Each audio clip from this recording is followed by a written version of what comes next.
I will call the policy committee to order, and the first item on the agenda is the Pledge of Allegiance. I Pledge allegiance to the flag of the United States of America and to the republic for which it stands, one nation, under God, indivisible, with liberty and justice for all.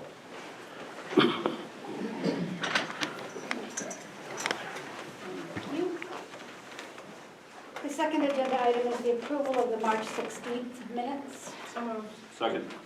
Any discussion? All those in favor? Aye. All those opposed? We are going to interrupt the flow of things with a motion to go into non-public. Second. Sure. You want the RSA? Yeah. RSA 91A:3, 2E. We're calling the policy committee back to order, and as a reward for making you all leave the room, we have a motion that you will vote. I move that we move public comment to the beginning of the meeting to hear from the public before we discuss any proposals. Second. That's fine. All those in favor? Aye.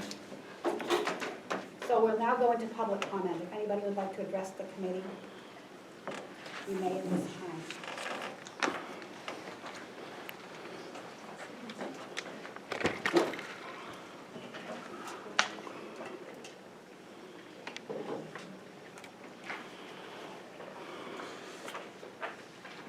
Hello, my name is Tiffany Peabody. I was here last month to ask about getting the bullying situation talked about.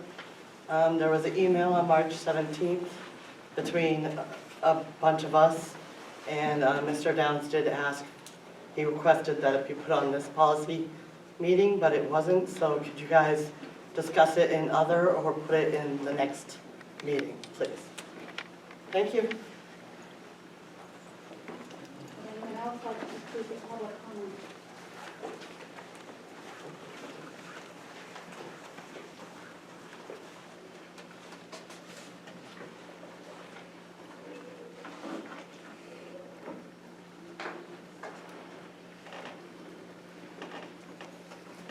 Hello, my name is Evan Galley, and I am a transgender student at Spalding High School. I am here to talk about the transgender and gender non-conforming policy in the school district. The previously stated policy is nothing but discriminatory towards transgender students and needs to be changed. The policy is outdated, being written in 2016, and the definition does not apply to transgender students today. This definition is followed by a line that states, a student will be considered transgender if, at school, they consistently assert a gender different from that traditionally associated with their assigned sex at birth.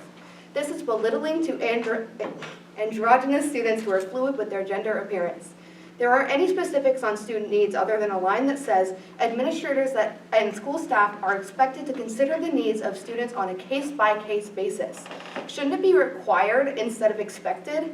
Plus, I feel that more guidance and specific subcategories in the policy will help teachers, parents, and students gather a more educated understanding of the needs of transgender students in the district. On behalf of transgender students, our 3 wishes are to be respected, understood, and comfortable. A policy with an out-of-context definition completely disregards all 3 of our wishes. I believe that in a new policy, definitions such as transgender, gender identity, gender nonconforming, and gender dysphoria should be included for a better understanding to the public. Another thing that should be included to the policy is a bathroom and locker room section.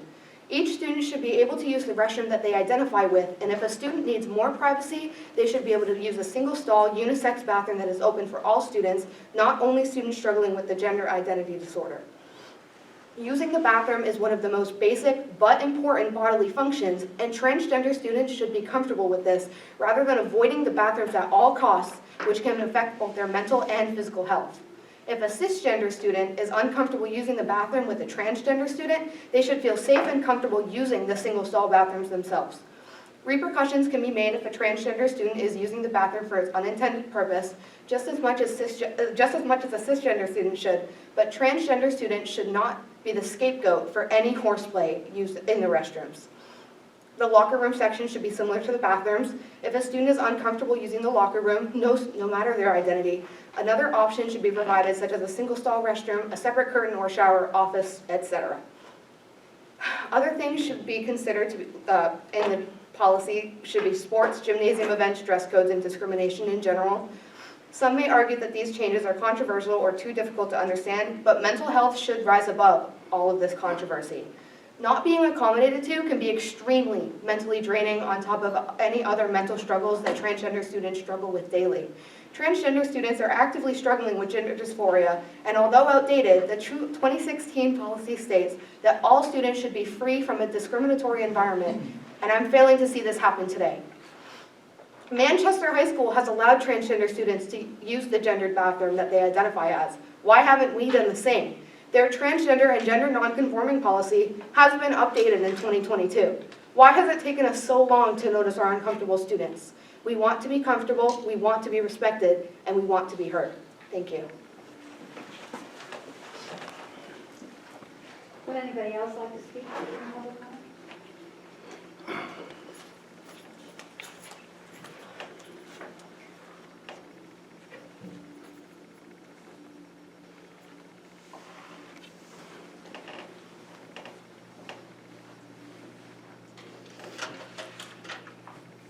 Good evening.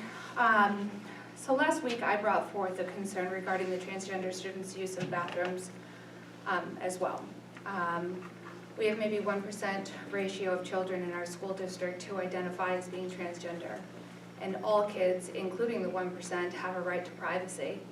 Rochester School District has already invested taxpayer dollars with providing a compassionate alternative to creating multi-gender bathrooms. I am asking for one of two solutions in my discussion. That either we switch it over, as Somersworth High School has, to single stall bathrooms as a whole, or that we have one designated bathroom that can be used, or should I say the multi-gender bathrooms are used for those who identify as being transgender. There has to be a compassionate limit to both sides of the spectrum. At this time, neither the state of New Hampshire legislature or the Supreme Court have passed laws back in the Department of Education's policy, which is JBAB, the Transgender and Gender Non-Conforming Students, Section E, which addresses the restroom accessibility. We need to note the difference between the law and policy. That's the big thing. Is the law is a rule of behavior that is enforced by the government. Policy is made up of ideas and principles governing how an organization should operate. Law is important because it is a set of rules and regulations made by governments to ensure that people are treated fairly and that society functions according to a certain principle. A policy, on the other hand, is a decision or a plan that is designed to achieve a specific goal. I want to make clear that my position is with compassion to all students, not one specific group of kids. We need to look out for all kids in general. At this point, there's been 2 cases that have gone before the U.S. district courts have brought forward appeals to the Supreme Court. The high courts have also recognized that this is a slippery slope and it's Pandora's box. It opens one box opens the door to new issues that can arise. So we need to be sensitive of that. So what's the solution? Either having single stall bathrooms for all kids, not just one or the other, or having single bathrooms that are available for those who don't feel comfortable, and I'm sorry, but I think that all kids need to be comfortable. This is a very awkward stage in these kids' lives. They're going through puberty. Their hormones are changing. We need to be sensitive to that as well as their mental health. So if the Superior Court isn't ready to make a final decision as far as these policies, these laws, then what makes Rochester School District more superior? Are we lawmakers? No. We're not, but it is our responsibility to do what's right by all children. That's it. Thank you. Is there anyone else who'd like to speak at public comment?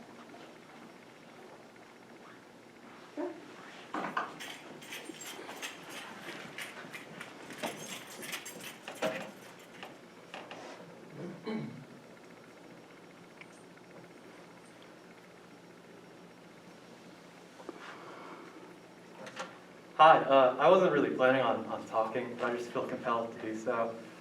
So I have some stuff that I've already kind of written in the past, and then I'll go off of that, if that's fine.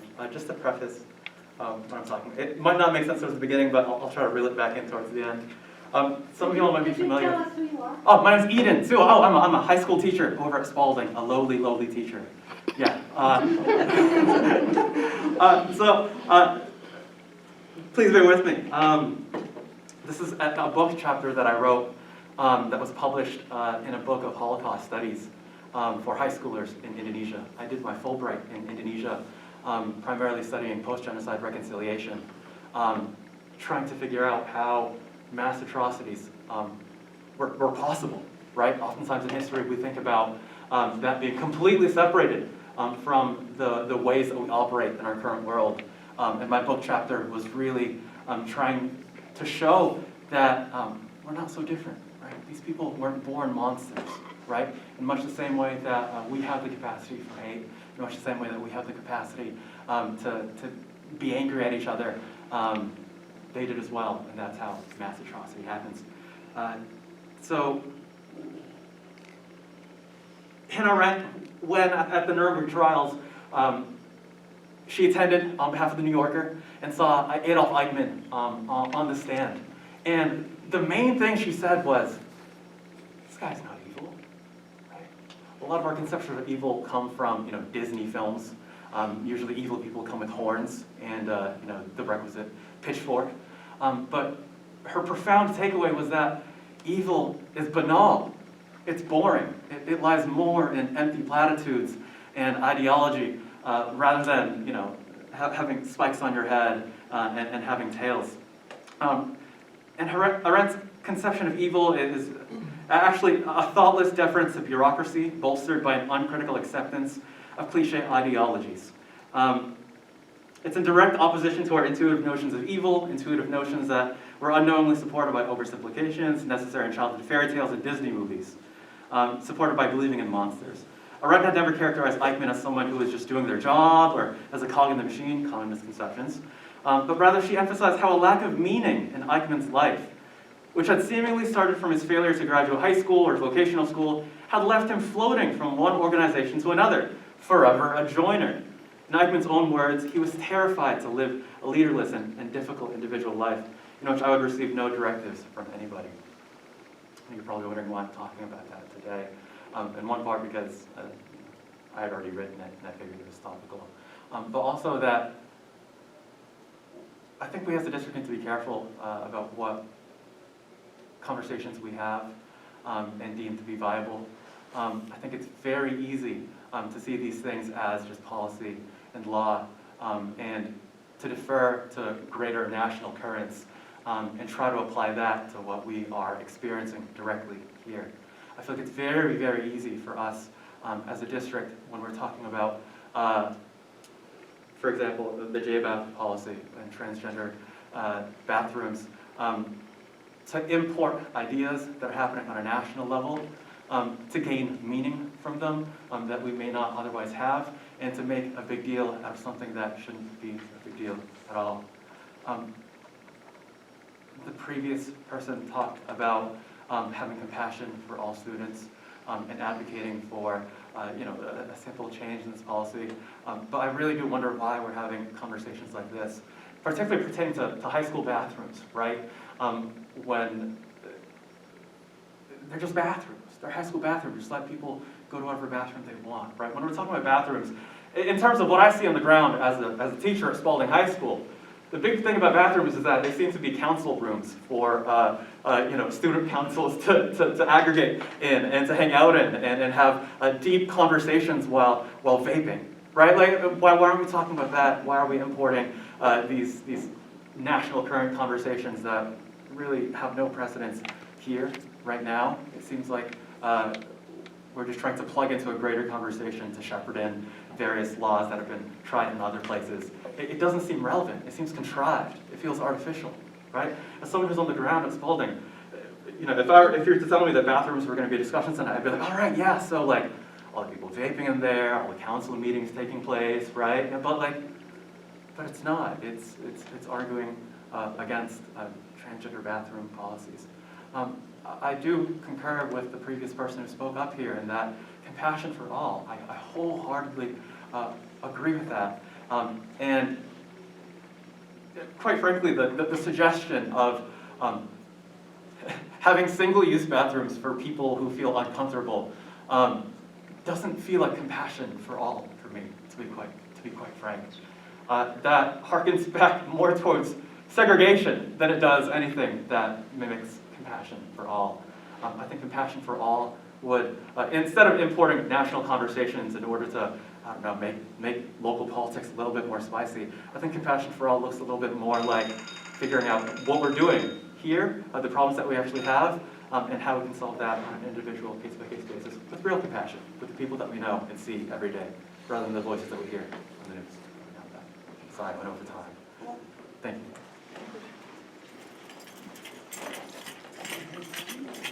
Is there anyone else that would like to speak at public comment? Can I actually respond To who? to the last comment? No, it's not part of our process. But thank you. Not seeing anyone else interested in public comment at this time, I'm going to close public comment. The next item on the agenda are the policies for first reading, and we're going to do them one at a time because I think we have some motions involved with them. Policy BEDJ, public participation at board meetings. That was updated.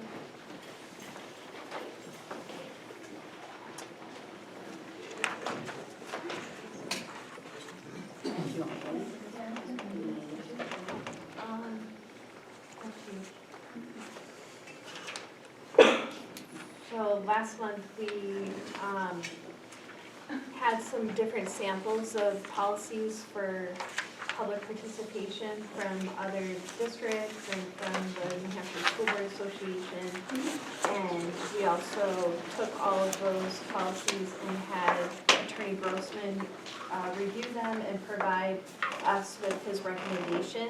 And the one we're looking at now is the one recommended by Attorney Grossman. Does anyone else have any questions or anything to add?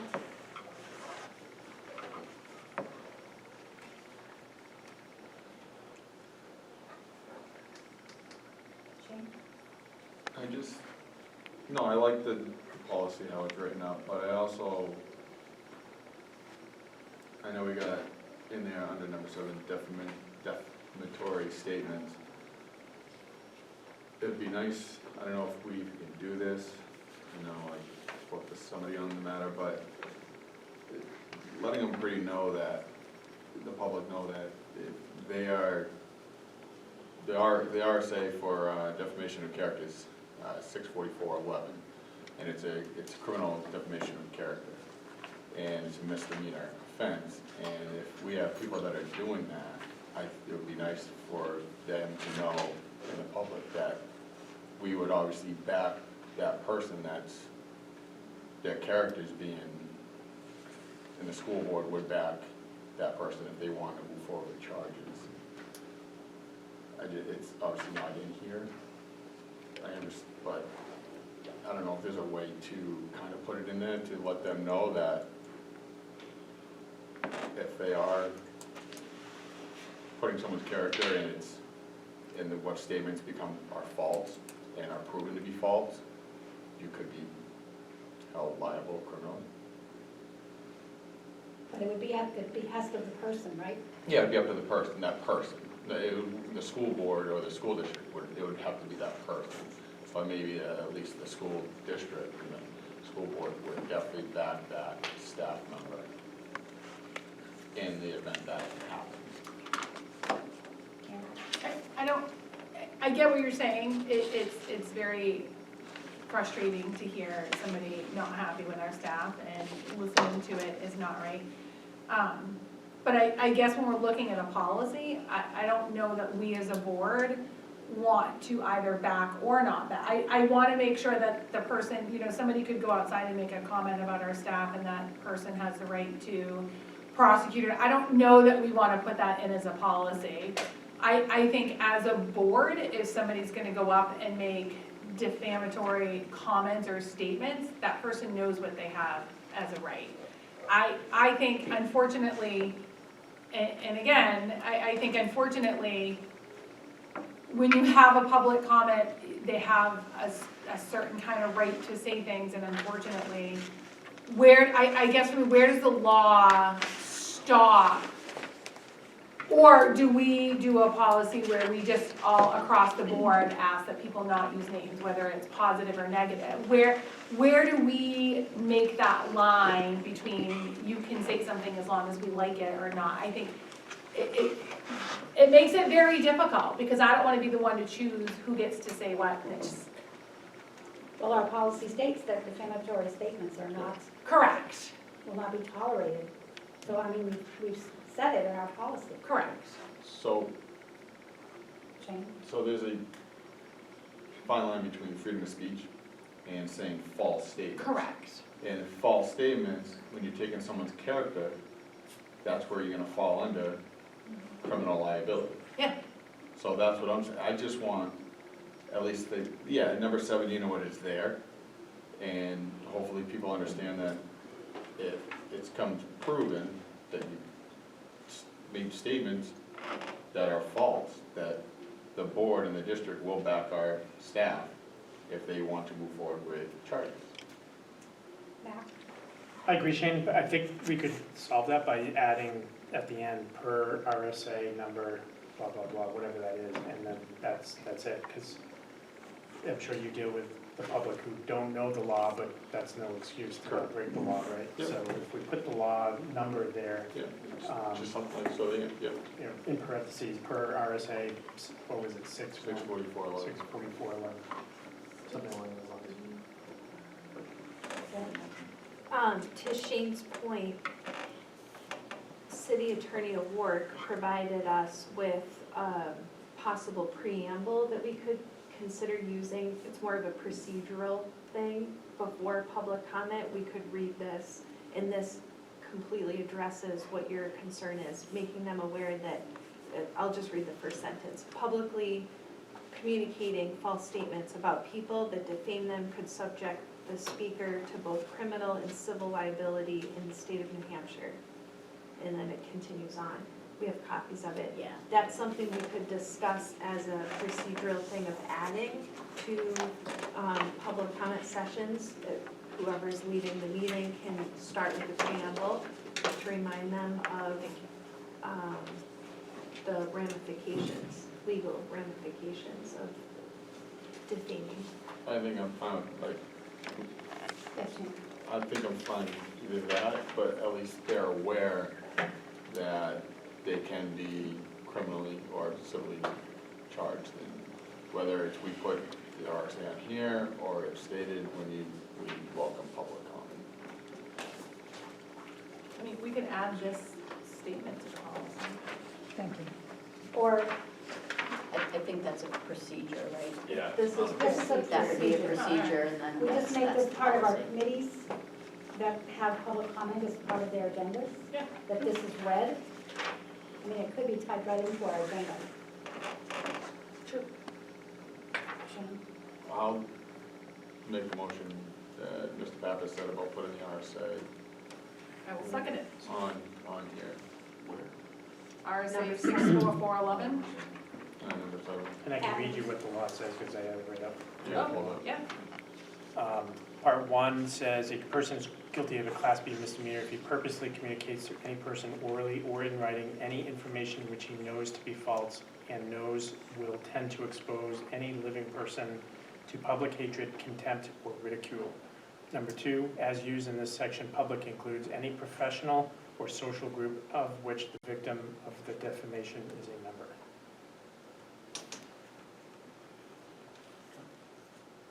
So the motion was to add in parentheses, per RSA 644.11. Correct. I'll make that motion. And Karen I already seconded seconded it, it. so now we're at. Good. Any other discussion? All those in favor? Aye. All those opposed? Do we need to vote that we have this read at every meeting or put on our agenda for? Well, I think that's a discussion for full board, because all the committees have public comments. And full board as well. So I So, think this would be a discussion to have at full board. so this would be more of a motion that I recommend, a motion that the policy committee recommends the full board for further discussion. Second. All those in favor? Aye. All those opposed? So this can be just a school board procedure, and I would Yes, suggest, present this be typed right onto agendas, so that you don't have to go searching for it before public comment. Yeah. Yeah.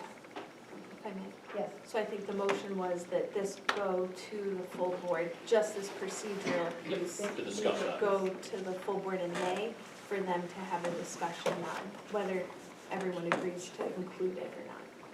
yeah, okay. So now we're on to policy KL, public complaints. Oh, what? Yeah, we Are we did. pushing this to the full board? and Oh, doing right. Second reading too? So I'd like to make the motion that BEDJ, public participation at board meetings, be recommended with the changes, with the one change to full board for second reading and First, second, adoption. and adoption. For second reading and adoption, and that requires a majority, supermajority. Wait, say that again? So I would like to recommend BEDJ to full board for second reading and adoption with the change that we It's did. actually first, It's first reading. second, We're, And we're, We're skipping first We're skipping reading and first going reading. to second reading and adoption. Is there a reason you want to skip? We talked about it at the last month's meeting to get it approved. We don't have to go through all the first, second readings. As per Attorney Grossman, he said the board can just approve it. I think it should go through first reading. I think people may want to comment about it, so I get it. From the comments last month, it was to show our staff our support. It was a way we could quickly, swiftly show our staff that we support them. yeah. The previous policy, which is in our backup, is outdated, and this one actually empowers the public more, to be honest. And it is, because it's a legal thing, I believe, it was recommended that we put it in quickly by our legal counsel. And they did bring it up last month, so we have had some public comment. I agree, I just think the policy is it goes through first and second, so I think that, yeah. Well, Thank the you. motion on the table right now is to Yeah. go to second reading and adoption by the council full board. at the full board. I had this somewhere else. To the full board in May, so that we could get this on the books quicker. So I will call for vote. All those in favor? Aye. All those opposed? Great. Now we go to policy KL, public complaints update. I think we want to do a similar. Yeah, so again, last month, multiple policies were presented to us from nearby districts and from the New Hampshire School Board Association. And we asked for Attorney Grossman to provide with us his recommendation, and this is the recommended policy that he put forward.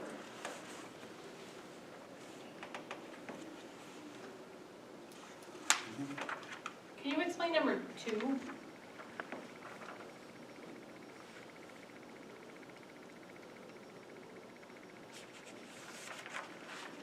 If someone comes with a complaint but they don't want to do it in person, they could put it in writing.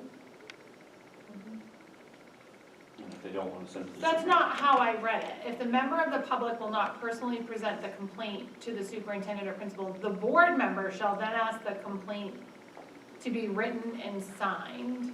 If someone comes to you and you say the policy is to go through the And they chain of don't command, want to, and they don't want They to. don't want to, they should put it in writing and sign it. Okay, Sign who they are.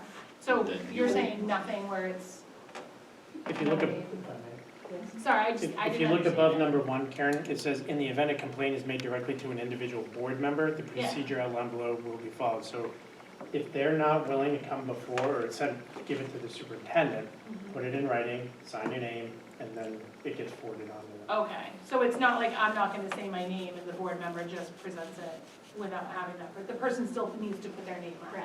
Yes. I just wanted to make sure that was clear. Yeah, are there any other questions? I assume I'm looking for a motion to send it to the full board for second reading and adoption. Second?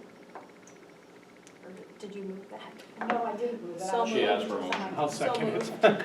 Is this going to first reading again or You said Second reading and adoption? adoption.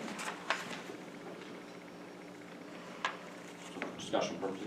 Yes, So this would just, because we're gonna do one, this is like a sister policy to that, correct? they are pretty Okay. much hand in hand. I just want to make sure it's understood.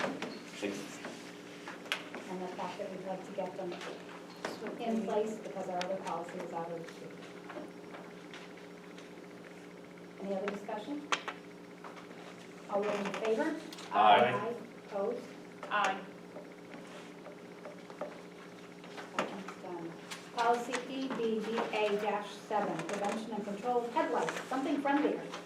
So I can speak to some of these because I've been working with it. So the nurses district-wide have been looking at the school health policies, and this was one that they collaborated and looked at, and then it was matched up against the New Hampshire School Board Association. So this is the updated policy about headlights.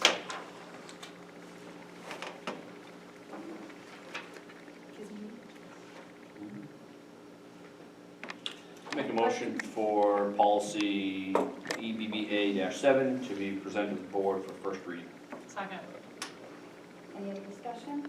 All those in favor? Aye. All those opposed? Policy JHCD-E1, New Hampshire School Board of Education Policy Statement. Delete.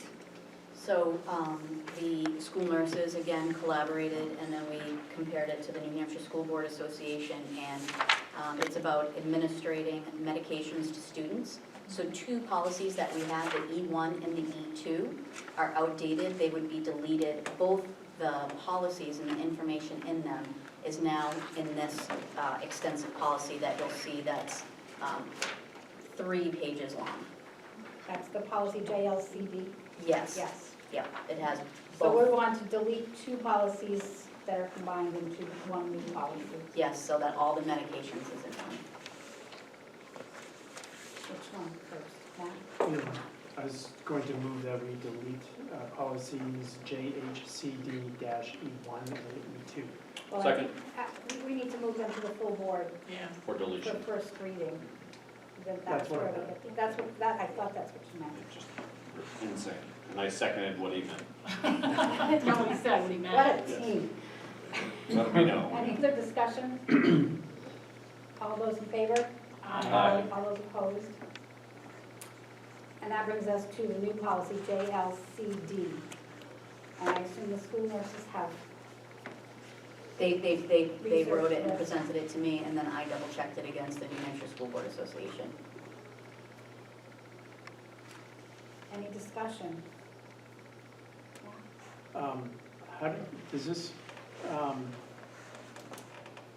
this gonna be an issue as far as the complaint that we had with the parent about, I think it was parent, the last one where you have to have a sign off for a Band-Aid and all that, was that Yeah, that's part of this one or a it's different separate. policy? different. This one is about medication, so students that need to take medications or injections, over-the-counter medications. talking about the next one now. Which is under other. Yep. JLCDA is medical treatment parental guardian consent. That's the next one. So we will get that under cover. This one's just the administration of medications. Yeah. Make the motion, we send a full board for first reading, JLCD. Second.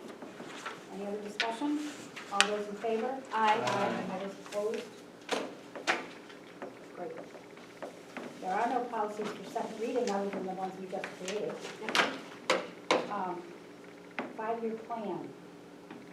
So you have, this committee has two items currently in your 5-year plan. One was a process of policies, which is getting training from the NHSBA, so that could be a future meeting.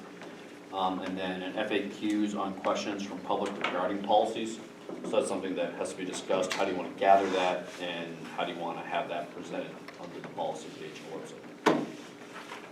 Do we have a list of frequently asked questions about how we do policies? I don't. You don't? The statement when we did this was more of frequent questions that come up, like the same policies always asked about. Like, one could say right now, we're gonna talk about like the Band-Aid situation. We just talked about it, now it's coming up a question again. If it comes up a couple more times, do we need to put emphasis on this policy in a different spot? That's the thought, that's more reactionary. Yeah, what are the questions people are asking? Yes. So when we build an FAQ page, that's what we'd want to think about. Nothing has been brought up yet of exact questions. And then the other part is, do we want to have training from the NHSBA? Those are the only pieces that have been brought up at this committee. I'm always in favor of more training, but I think they'll have more to teach us about after July 1st when all of the new legislation becomes law. Karen? Is the New Hampshire School Board Association the only place that has policies? Is there another, is that where everybody gets all their policies from? Is there another place that people have policies from? Like, I know you can look at your school, whatever, but.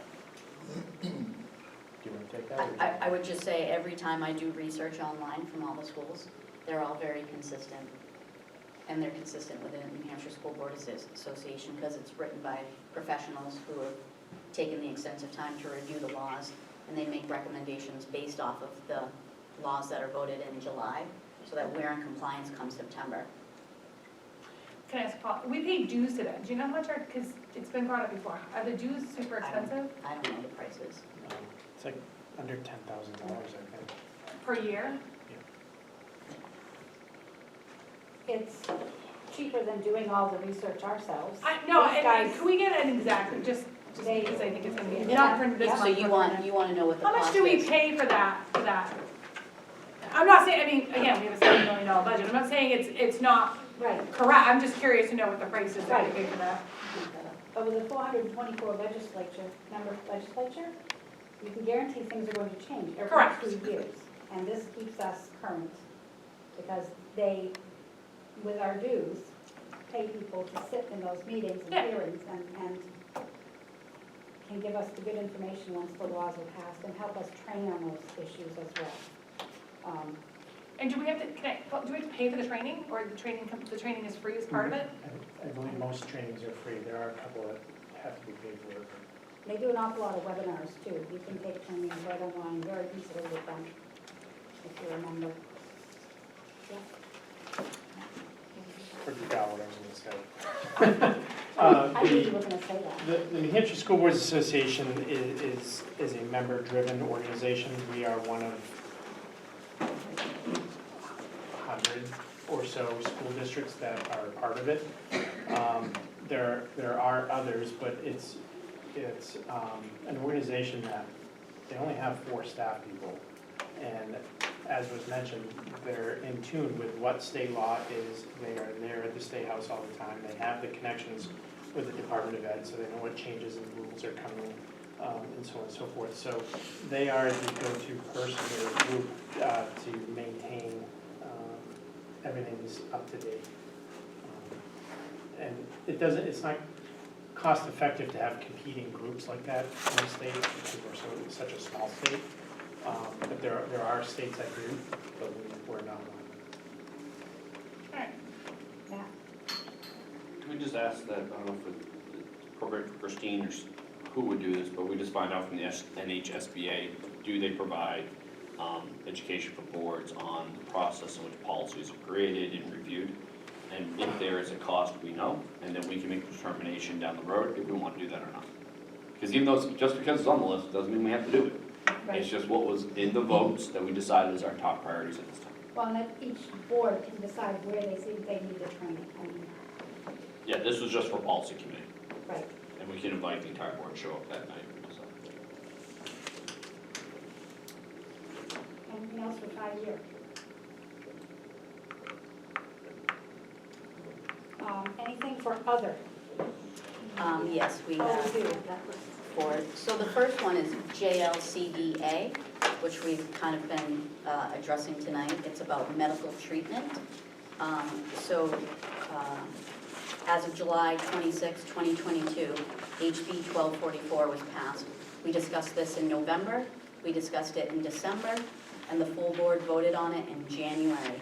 There was a concern that we were making an all-for-one statement about parents signing off privacy to the schools.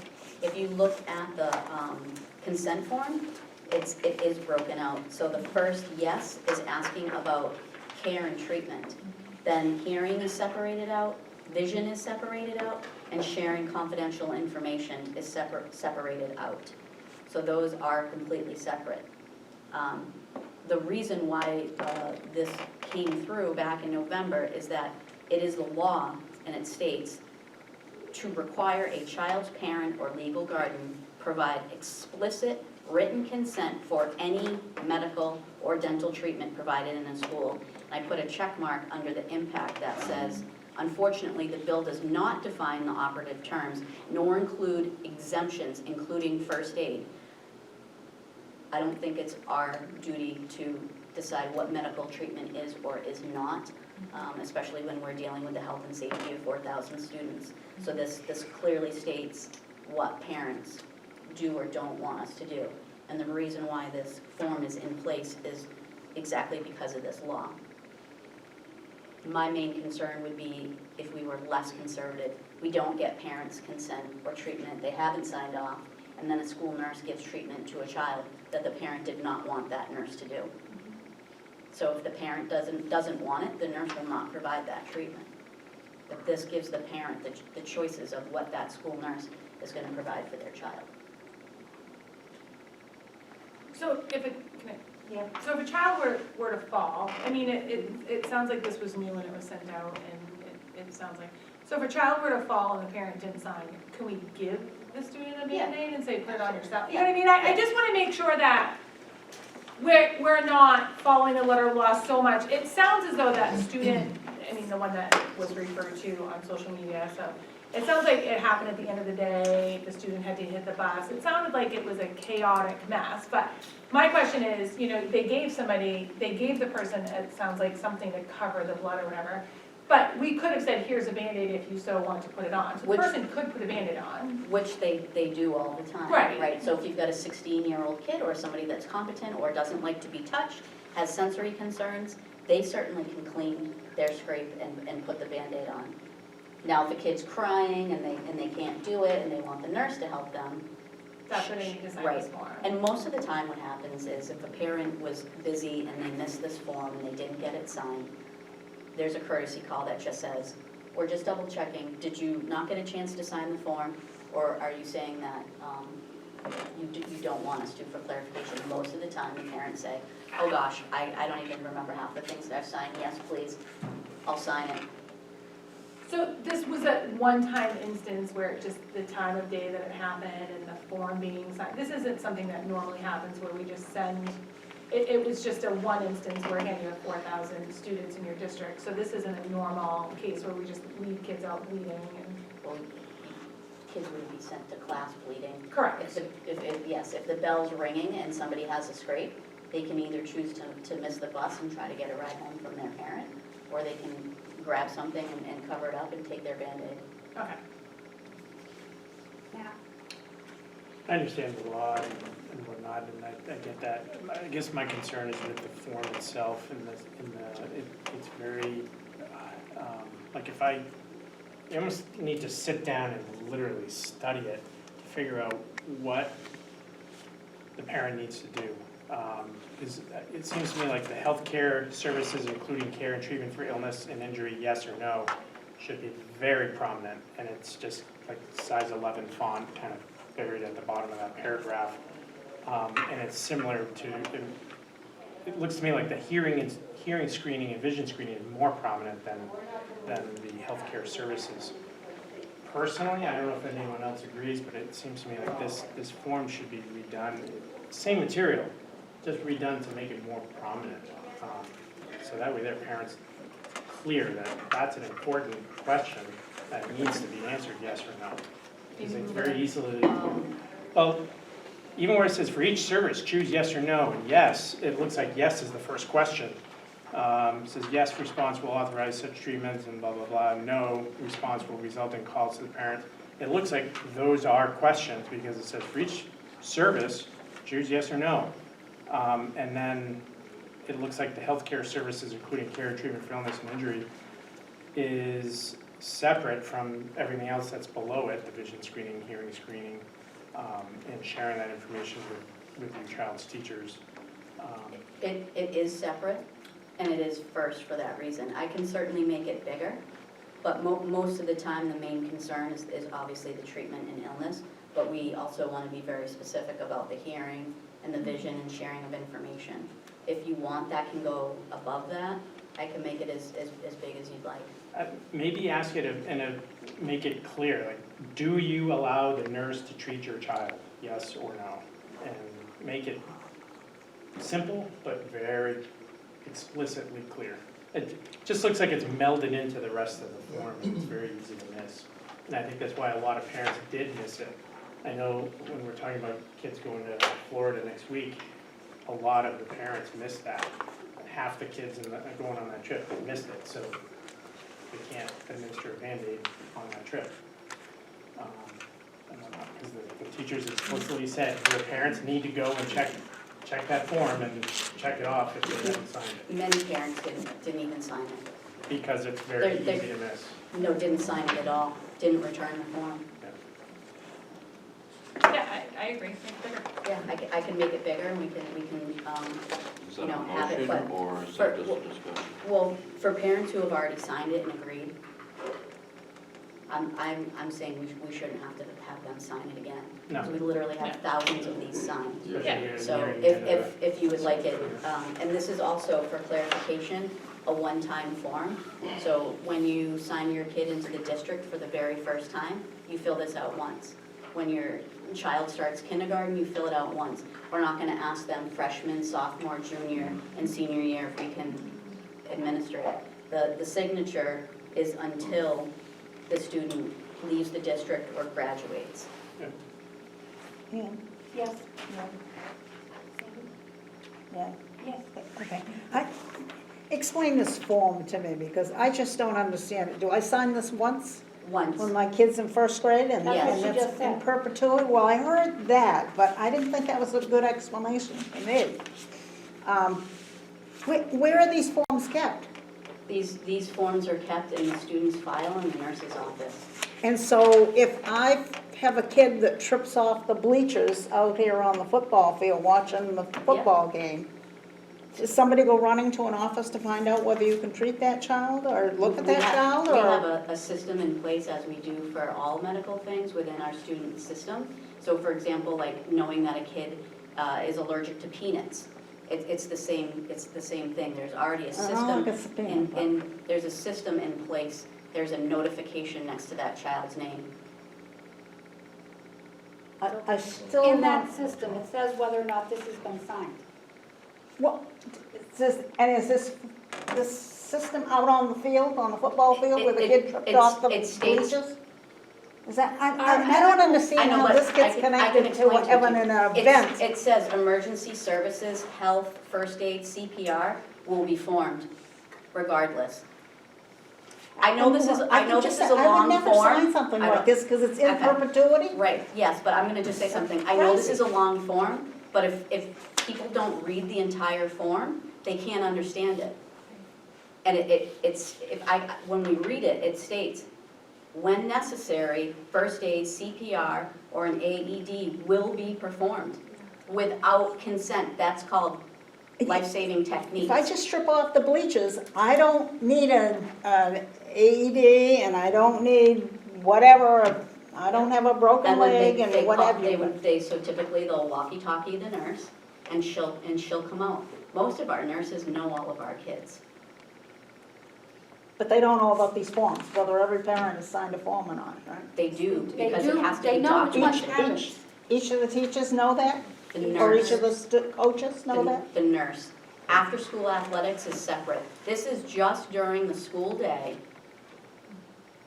Well, or school events, I presume, like a football game. I'm assuming this is. No. That's It's different. nighttime. This is the academic school day. If you're gonna play a sport, Kevin Hebert and them, they have their own sports permission for contact sports, for middle school sports. Okay, but I'm not a player, I'm a visitor, I'm an observer, but it doesn't matter, because it's after school. Correct. So that's like if you're at the mall. This is just for 8 to 3, This is from 7:30 in the morning till 3 o'clock in the Yes. afternoon. yes. Yep. Okay, Thank you. So emergency medical services are always provided. That's not a question. Somebody needs CPR, or they have a broken leg with a bone sticking out, that's life-threatening. Those are always cared for. Some parents don't want other people to give medical treatment to their child, including scrapes, Band-Aids, this one right here, ice packs. yeah, okay. Christine, I'm wondering if, up at the top where you've got these boxes for the information Yep. about the student, if it wouldn't be better to have 3 rows of boxes for these 3 or 4, I guess it's 4 different categories of permission, to be under that, so the written information's all in one place. I mean, the explanation can be after or before, but I just think, Okay. I think people might get it better if it was in boxes, like the information Okay. above, No problem. more Okay. prominent. Okay. I'll make some updates based off of your suggestions. I'll bring it back next month, and you can review it. Okay? I do also think that Tylenol or head injury, like to give medicine versus a Band-Aid could potentially be 2 different things. That was separate, that's medication. But it says no, response will result in calls to the parent or guardian for the student to be picked up for all medical concerns. This will be for all instances where students are feeling ill, bodily fluids, have a headache, or injuries such as cuts, scrapes, bumps, or bruises. So if it's 2 separate things, wouldn't it be 2 separate boxes? So like, are you allowing to have like medication, like, you know, Tylenol, or do you allow, like, are you okay with Band-Aids? That's separate though. The medication one we just We looked just at. did the medication one. The nurses can't just give Tylenol without the other one. Right, but I'm saying, if I was reading this as a parent, it's right here in this little letter. I would think if I check yes to that, I'm agreeing to Tylenol. Like, I'm just saying the way that it's, Does it say that in there that you're yeah, saying? I just read the whole thing, such It as just- bodily it just fluids, says having a headache. headache, or injuries such as cuts.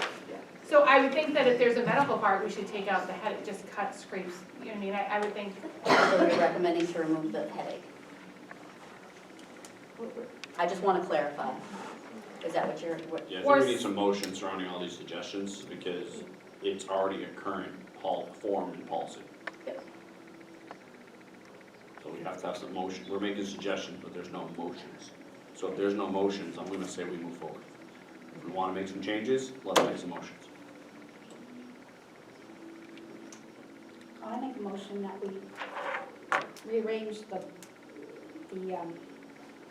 informational section to be with the other information. Second. Any other discussion?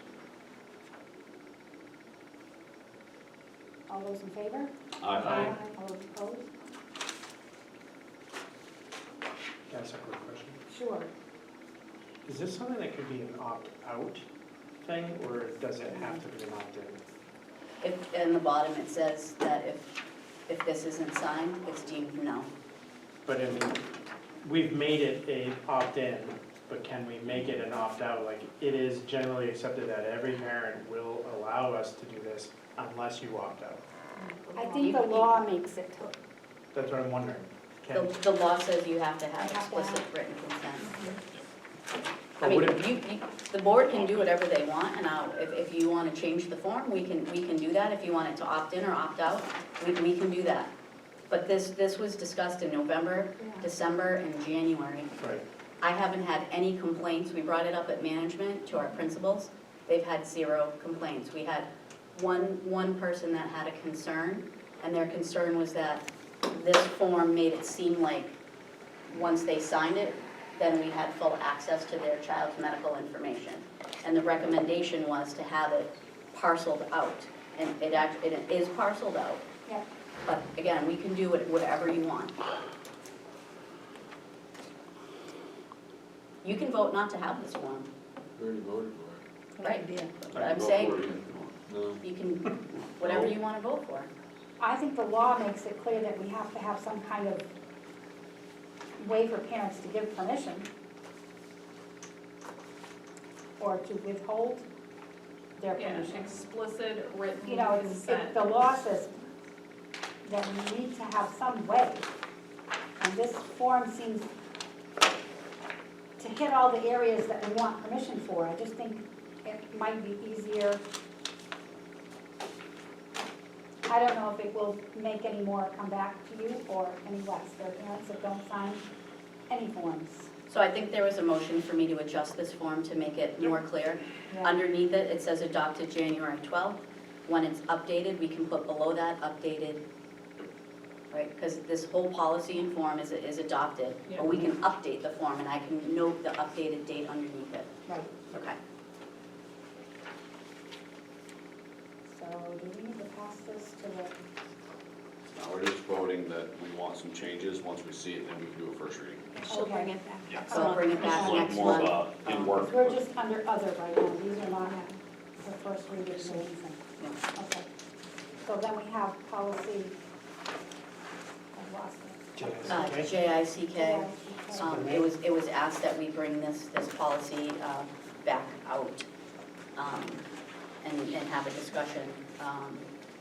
Again, I know that the year on it seems like it's outdated, but the bullying law is pretty clear, and that hasn't changed. So I don't have any recommendations at this time because the laws haven't changed. Change. How do we investigate a bullying situation if it comes to an admin or a teacher? What's the procedures that we take in the schools? So if a parent states that their child's being bullied, the administrator takes the information, and then there's a process that unfolds that starts with notifying the parents within 48 hours in writing. So if you say that Karen's bullying you, I have to tell Karen's mom, Karen's been stated that she's bullying, she's under investigation. I have to send a letter to your parents saying that you've possibly been a victim of bullying and it's under investigation. Then the principal or administrators have 10 days to do the investigation. They have to talk to you, they have to talk to Karen, they have to talk to witnesses, bystanders, people that may or may not have been present, teachers, staff members. Based on the information during the investigation, they then have to make a determination if it's bullying. I think the thing that's difficult right now is just because you and I are in a fight or something happens, doesn't mean that it meets the legal definition of bullying. Doesn't mean that it's right, but you could be teasing me or you could be picking on me, but that doesn't mean you're necessarily bullying me. So sometimes students may get a consequence for not being nice, for being unkind, for teasing somebody. But in order to reach the definition, it's stated in there. Now, if after the investigation bullying has been determined, what's the next procedure? Then they have to notify both parents again in writing whether it was justified or unjustified. And it was let's say, Yeah. it was justified. What's the next procedure the school takes? So then, on yours, it would say that it was justified, and if there were some concerns about your safety, we would meet, and we'd have a safety plan in place. We would make sure that you felt comfortable and that your parents felt comfortable. If I'm the person that was bullying people, I'm gonna have consequences. And those consequences are in here, and they're in graduated sanctions. So for the victim, you wanna make sure that there's safety in place. And for the perpetrator, you wanna make sure that there's graduated sanctions. You asked about the investigation. It breaks it into 8 steps on page 5. And then it is on page 6, some of the types of consequences that may happen. And then it also talks about the remediation measures that can be in place. And how much bullying do you think is going on right now in school? I can't say that I think, I wouldn't want to make an assumption. We can come back with numbers. Yeah, I'd be interested in the numbers, throughout the district. I'll come back with how many have been filed and how many have been found. Okay, awesome, thank you. Karen? So, I'm looking at the definition right now. It says it's either defined as a single significant incident or a pattern of incidents. Who makes a determination of what is a single significant incident? Whoever is doing the investigation? And that would be something, okay, here's an example. The difference between, I'm up at bat in PE class and somebody comes up and pulls down my pants.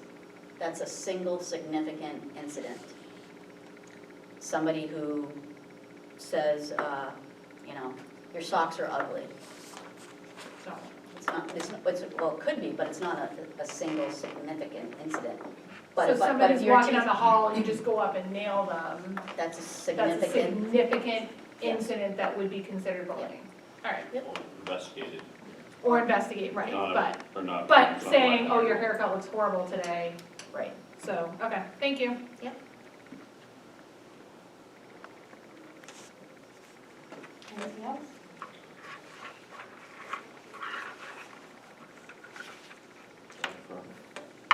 No, it's 2 more.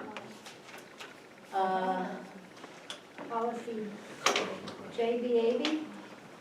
Is that the one Yes, that yeah, we, transgender and gender non-conforming. which we, yeah? I do have some questions that Yeah. I do want to bring up in public just for it, the public. So if, Yes. sorry. You're good. So if a gender dysphoria student, are they required to have a 504 plan with guidance? Not a 504 plan. What are they required to have? If they are transgender, what are they required to have?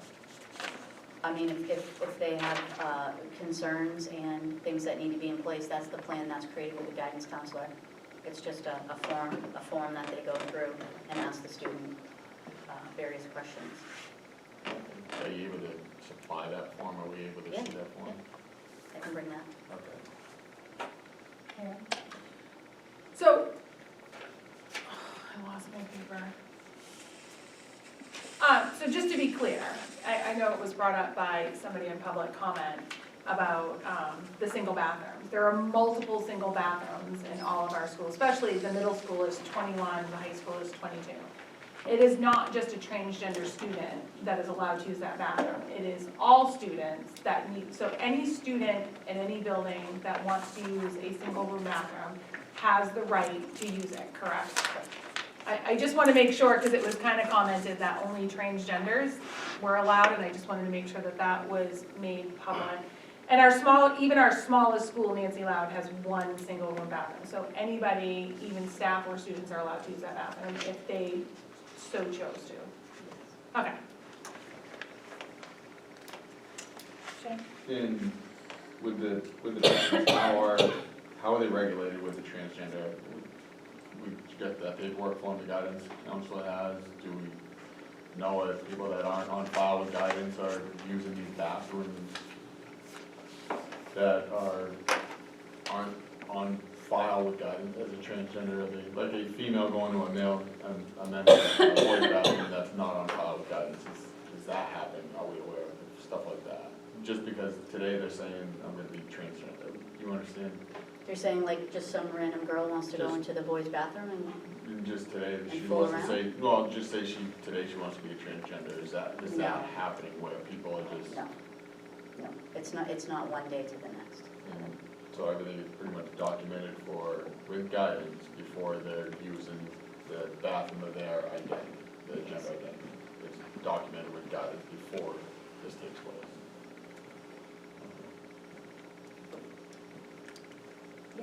Locker rooms, how are the locker rooms laid out for this? Are there privacy areas inside each locker room for, you got a male that's identifying their, as a female, is there somewhere, if they're in the back, or same thing with people that are identifying as what they were born as, is there somewhere where they can have privacy in their locker rooms? I would think with that, there's there could be a person that's born a female, and another person that's born a female, and they're not comfortable changing their clothes. Yeah, So it's not just about if you're trans or not, it's about wanting privacy. yeah.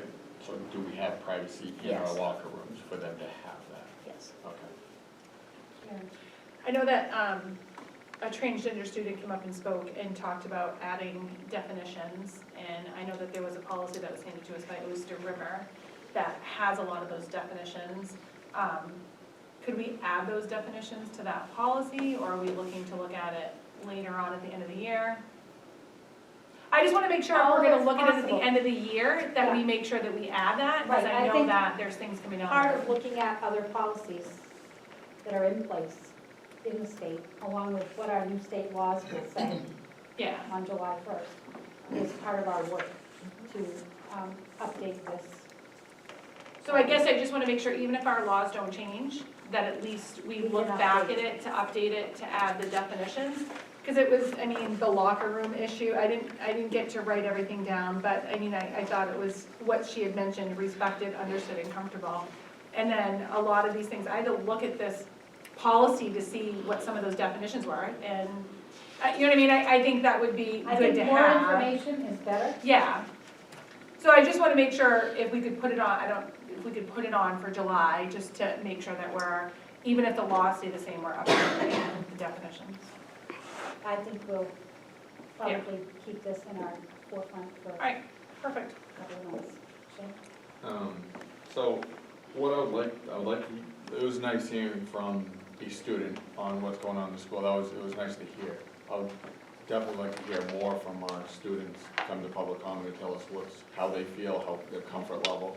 I think that goes a long way, come to the board, even from our admin coming and explaining what's going on and how come.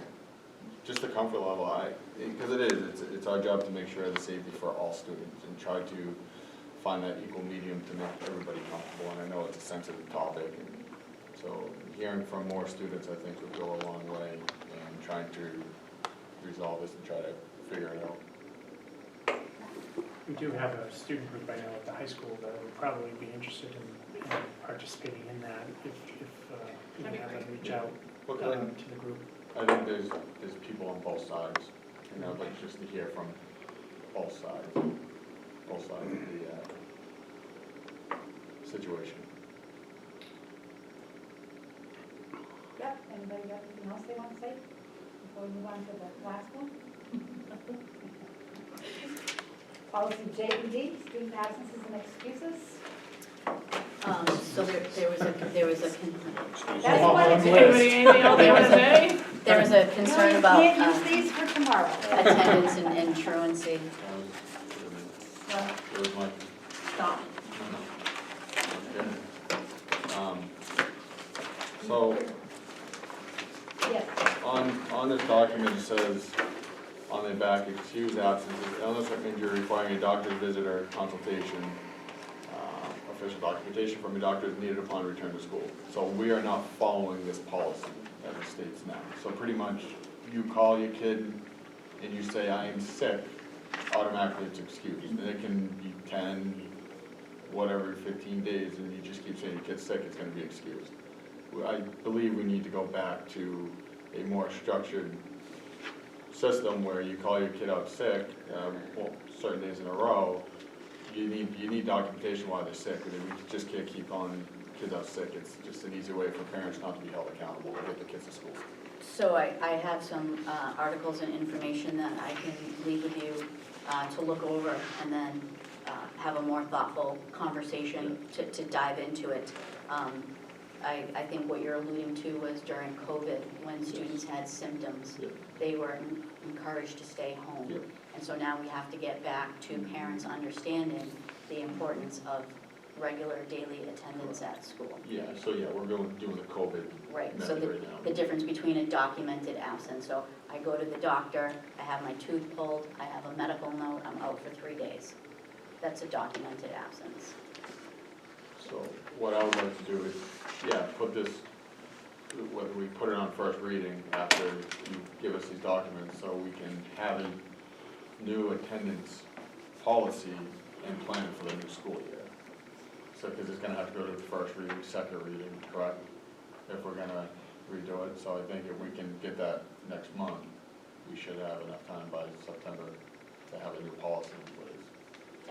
And again, my recommendation is to make sure that we take the time to do our research ahead of time and read through these, so that once we do vote on the policy and we have it, it's the one that we want, and it's not like a month or two later and we're kind of Keep backtracking. changing. Yeah, I just don't want to, I don't want to rush through something that's important like attendance. Yep. 100% agree. So we have those documents, you said? Yep. Oh, the only other thing that I'll share too is, last year, they always release public information on attendance. Last year in the state, the percent was 90.9% of students were attending school on a daily basis. In Rochester, we were, where's my number? 89.1. So I think sometimes the perception is that, you know, everybody's sick, nobody's coming to school, and maybe it's because we're a larger district. So you see more of those kids, so you drive down the road and you see 20 kids, you think everybody's skipping school. I think it's the 11% are the same, Correct. same ones. Yeah, so I just wanted to make sure that, I know there's a concern about attendance. The state is at 90.9 and we're at 89.2. So we are a little under, but not dramatically compared to the other districts. My big thing is I just want parents to be held accountable, get their kids to school. Yeah. That's the thing. And the truancy laws are still in place. I probably have had 30 meetings with the Rochester Police Department and sent those in. Yeah. And I have a stack this high of meetings that I've had. So it's still in place, it's still being done. Anything else? Yes? So I just have a question, going back to the COVID thing. Was that wasn't really a policy, was it a procedural adjustment, so to speak? Correct. So after May 15th, is there going to be reconsideration for a procedural shift back to before? That's what I was talking, he's asking. Yep. So we may wait and then see. Yeah, but I We can get ready. think Be there's ready questions, for the yeah. next- Because when you read the article, it talks about how to encourage daily attendance. So then it's like rolling out the 5 challenge from years ago. The one coming up this year is called Showing Up Together. So there's like campaigns and everything. This isn't a Rochester thing, this is national, across the country right now with attendance. And so that's why I pulled up the article, so everybody could read it and then see that first. I think it's hard because we still have COVID, you know what I I mean? know. So, you know what I mean, like if you have a temperature or something, I think even before COVID, if you had a temperature, you were sent home or you were told to stay home. So I think we just, no, we did, my No, kids I were get sent that. home before No, COVID. I get that, but it's. So And they're still I sent think just making sure that we look at those guidelines, because I don't want it to We go are the other having trouble way. enforcing our sick policy at the childcare level, which, you know, we have kids that are staff sick and we are short of staff. So it's important to follow the sick policy, and we have pushback constantly. Especially for our older teachers, we don't want to Right. get them sick. Right. I think what the concern is people who are taking advantage Advantage of of it, it. right. Somebody who's been absent 40 days in a school year probably didn't have COVID for 40 days, and if they did, they were probably hospitalized and have it documented. Do you remember the issues when people would dose their kids up so they wouldn't have a fever when they walked in? Now it's just completely the opposite, Yeah, but now so. if you get COVID, go to the doctor, get a doctor's note, and recover. Right, but if you have, I'm just saying, if you It's have not symptoms or a documented. fever, you may not have It's the COVID, continuous, it's just, the I don't want to, undocumented. I'm tired of the undocumented absence. That's what I'm tired of. no, yeah, I'm just saying, this. Do we have any other stuff? No, like think that was the the motion last to one. adjourn. So Second. moved. Yeah, that's for sure. All those in favor? Aye. I should get something special. Thank you. I can add it.